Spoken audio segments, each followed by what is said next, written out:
Hi, folks.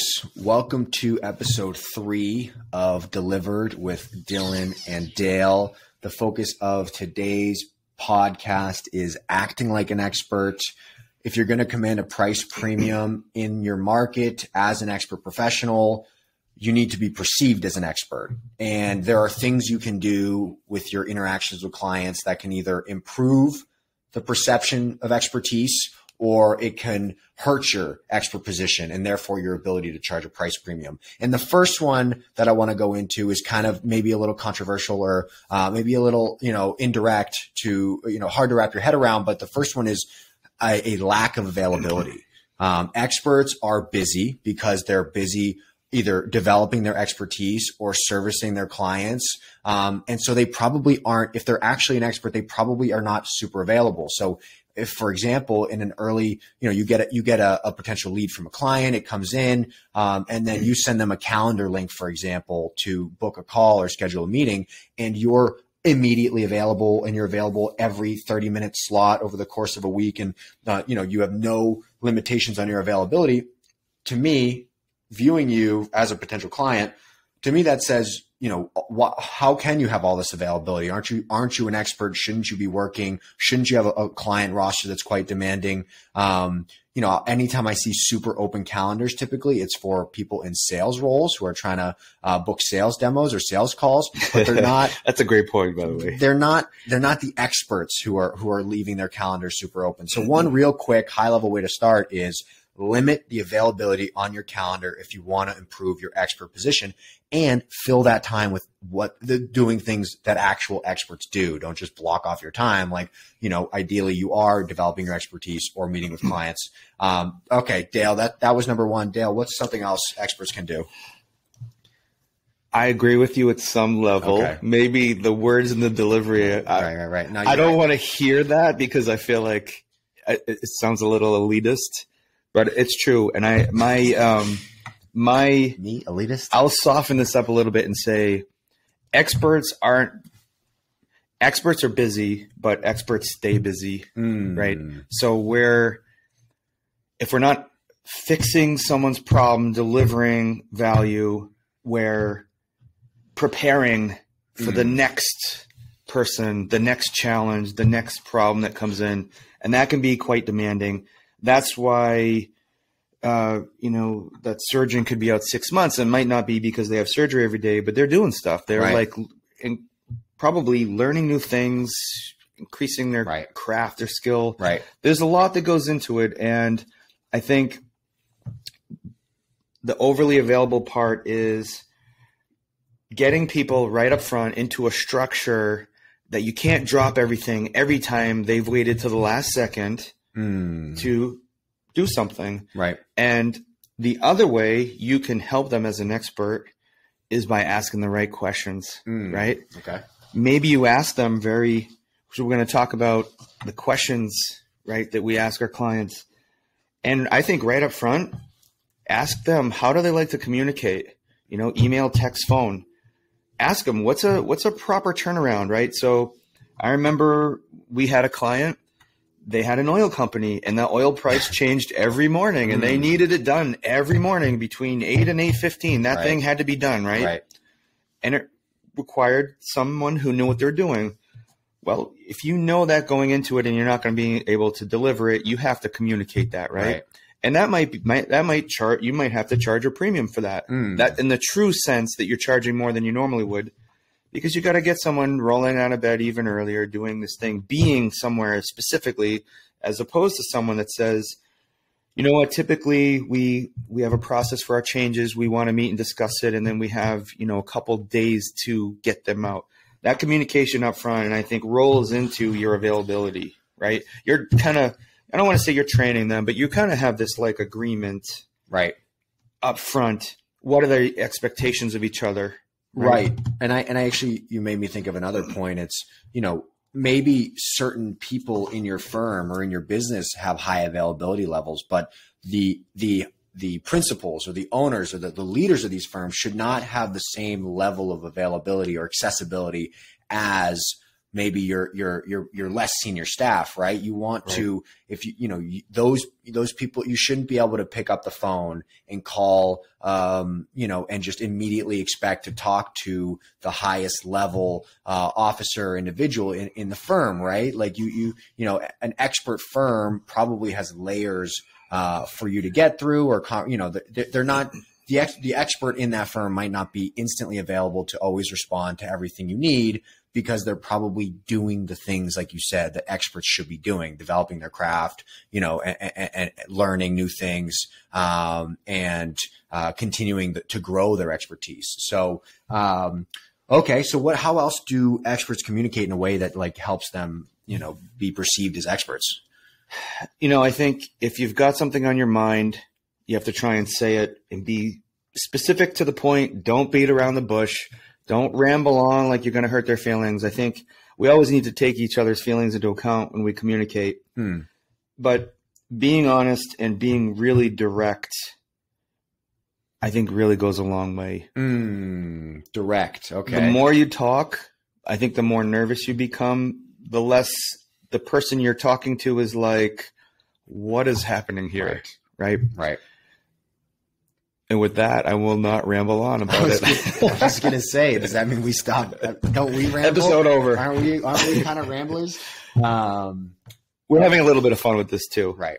Another one, this is a big one, right? When someone comes to you as an expert, right? If you want to be an expert versus an order taker, I almost never give a direct answer. If you ask me a question, I'm never going to respond. It's see the sky, right? It's going to be question, right?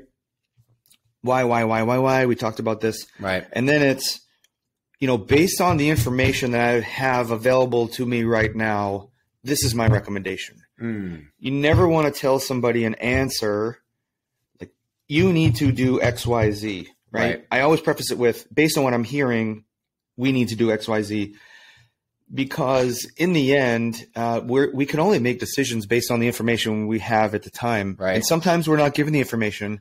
We have to extract it the best we can. And then we're advising based on that. I couldn't agree more. And I think experts understand the complexity of the subject matter they're in, and they understand all the variables associated with what they're talking about. And so they have a realistic perception of how difficult it is to deal in absolutes, right? Like they understand how deep and complex the material is, and that anybody who is able to give you absolutes probably doesn't consider all the variables the same way an expert does. No? Agree. And you know what else has always bothered me about the creative economy, creative market is, when you do something creative, right? Whether it's a graphic, a website, whatever it is, you can spend all this time and someone can look at it and say, that's the wrong color. Right. And you're like, who says it's the wrong color? Right. Is the sky blue? Why is it the wrong color? Right. People can have different, when you're making recommendations, especially in the creative space, there may not be a right answer. It's your opinion, right? And people need to understand. And I think experts also, they base their opinions on experience, reading, guidelines, studies. I mean, I spend probably half of my week reading what other people are doing. Right. And then someone else will come along and disagree with me. And it's like, what the heck happened here? Right. So, you take that information and you say, this is what I think. And you back it up with some type of reason why. 100%. Another kind of, I kind of hit the small ones here. My first one being, don't be overly available. My second one being, always bring an agenda. And if you can, give that agenda to your client ahead of time. I think that whenever I'm always impressed when I'm interacting with other service professionals for other things, when they are able to send me an agenda of what they want to talk about ahead of a call and they stick to it. You just follow a structure. It flows well. It shows that you're prepared. It shows that you're thinking of things ahead of time. It shows that you've done this before because you know what the conversation needs to look like. And the other thing is to experts know how long meetings should take, right? Like it's subtle, but if you're scheduling a call with a prospective client and, you're about to have a conversation that should only take 15 minutes, but you just blocked off an hour of their time, or vice versa, right? Like you blocked off 15 minutes, but now it's an hour-long conversation. It's subtle, but it shows that you don't have a firm grasp on the material. I mean, obviously there's those conversations where you're building rapport and you get carried away and you start talking about your vacation or what your kids are doing, and that's good. But, experts have agendas. They know what they need to get through in a call, and they have a pretty good understanding of how long it's going to take. Did you have an agenda for this podcast? There's actually a computer to our right, very rough. And speaking of, wait, I have one more question. Sure. Does an expert solicit input from the client on if they want to add anything to the agenda? That's a good question. I know I'm hitting you real No, I like that. Hook here. No, I think you can, it'd be an easy thing to do to send an agenda over and say, hey, this is what I'd like to talk about. If there's anything else you'd like to add, feel free to shoot, to amend it if it's in a document, or add a comment or add a note, or just let me know in an email. And just make sure you bring it up, on the top of the call, and just make sure you address it. Obviously, at the end of the day, you want to make sure their concerns are heard, and whatever they want to discuss are heard. But that's a good question. What if they what would you do, Dale, if their agenda item, they want to amend the agenda, they want to add some items, but it's going to blow the scope of this call out of the water and you're going to lose control of it? Like what is? I would ask them, what's the time sensitivity on this? Is it connected to the things that, so they're kind of expecting us to drive the project. I would try and ascertain, where does these items fit into where we are in the project right now? If I didn't think it fit in there, I'd say, I don't think we can cover these in the time. I think this one is actually relevant, but these, could we sidebar those? And I don't like that word. Right. Could we table these for right. now, right, and come back and visit them? Or I might say, how important is it to talk about these things today? Because maybe it's important to them, and it's not always about us, right. But you got to try and, I think that's a good point, though. I mean, an expert should be able to gauge priority. If you know what the client's trying to achieve, you should be able to gauge priority. And so when they are presenting you with this list or these things they want to talk about, you should be able to kind of understand where it falls in your mind in terms of priority. And then you should, as an expert, be able to say, look, I don't think this should be our focus right now, or I don't think we should focus on this right now, especially when clients, it's easy for clients to start, thinking 10 miles down the road when you're still at step, 1 or 2 of a project. And it's like, it's your job as the expert to be like, look, we will get to that, but we should focus on this first. I would add too, as an expert, I think it's really important to reward clients for good behavior. And I don't, that's like Pavlov, right? That didn't come out the right way. Treat. if they're participating and telling you what's important, it's important to say, I'm glad you brought that up. Right. I appreciate you bringing that up. Always send these things to me. Right. Let's see where this fits, right? Because you always want to. There's nothing worse than a client that kind of doesn't know what they want. They're too busy. They don't give you they're not willing to make the time to give the information. Right. That's a horrible place to be, because the more of that you have, the less likely you are to get to the end result that you both need to get to. Okay. So I guess the flip side question of that is, if you're rewarding the clients that do the right thing, what do you do for the clients who aren't doing the right thing? I'd be honest with them. I tell them, I don't think you have time to do this project. That's a good one. Right. I just say, I think you should save your money or find someone else in your organization who can do this. Right. Be a point of contact. And we could resume that. I had a client this week. I literally said, you're too busy to work with me. I think we should put this on hold. Right. Well, right.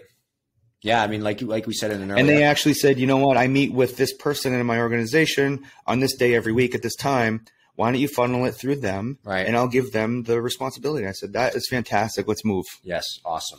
Okay.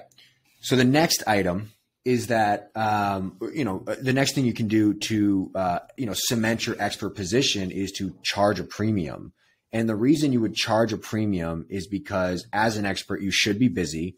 And therefore, simple laws of supply and demand, if your supply is limited and your demand is higher, what typically happens is prices go up. And that's the same thing that happens in the knowledge economy and creative work. If you're in high demand as an expert, you have less supply of time, your price should go up. Therefore, you should be more expensive than the next guy because of that demand. So, and Dale, I'll look for your input on this. What are your thoughts on charging a premium as an expert? So we talked about this before the show. We actually looked up the definition of a premium. Right. Premium is a charge above and beyond what you would normally charge someone. Right. I think an expert has to look at the big picture, their company, the way they deliver the product, and they set a price, and that's it. You have to think about the market at some level, right? But in my opinion, I don't think it's a premium because I look at the work that you do. I think you're probably one of the best web designers I've ever seen in my life. And I do not hand that out very. It's just because we have a show together. And then I showed you a website before, and I know the other company is probably 1/3 of the price. I think if you go with company A at 1/3 of the price, you have wasted your money. You have ruined your reputation. Right. I don't even consider it an option. You go with your company, which you would consider a premium. I consider it fair. You've bought a filet mignon at that point, and you've bought organic produce. You are paying more, and you are getting a value. To me, when you pay an expert, unless they're like exorbitant, you're getting a value beyond, I think, what you will get in other areas. And let's also point out, maybe not everyone needs an expert. Right. Well, right. No one says you have to hire an expert, but I think, it's important that we're confident. I don't think we just charge more money because we can. I think there's backing behind it, like experience and thinking and all these other things that go into it, and liability, right? We're taking on projects that are really important to people. Like there's a liability here. Sometimes if we don't deliver, a company can go out of business. Right. I don't want to get out of bed in the morning and take that risk and take that stress for minimum wage. Right. There's a, and maybe in that case, there is a premium you charge because I just don't want that in my life. I could go do something completely different with less stress, without half of my week I'm spending reading, right, and be just as happy. Well, yeah, and I guess in terms of like the charging of that premium, I mean, if it also forces you to commit as an expert, and it's almost an exercise in like making yourself an expert, because if you do tell the world with a more expensive rate that, hey, I am an expert, I charge more, you are expected to deliver in accordance with that extra value. If you do not, the market will respond, right? Like they will look at the work. You'll get a couple one-time projects. Yeah, you might get a couple of early projects because of some flash or some pizzazz, but like eventually the market will run you out or force you to lower your rate, right? Because you're charging too high, you're not valued enough in the market, and so you have to lower your prices in order to get more work. So when you set yourself up at that higher rate, you're kind of staking a flag in the ground. You're saying, I'm going to be an expert, or or I think I'm an expert. I'm going to see if I can command these prices, of a potential expert. And then if you don't deliver on that, like you said, without real backing, without real expertise,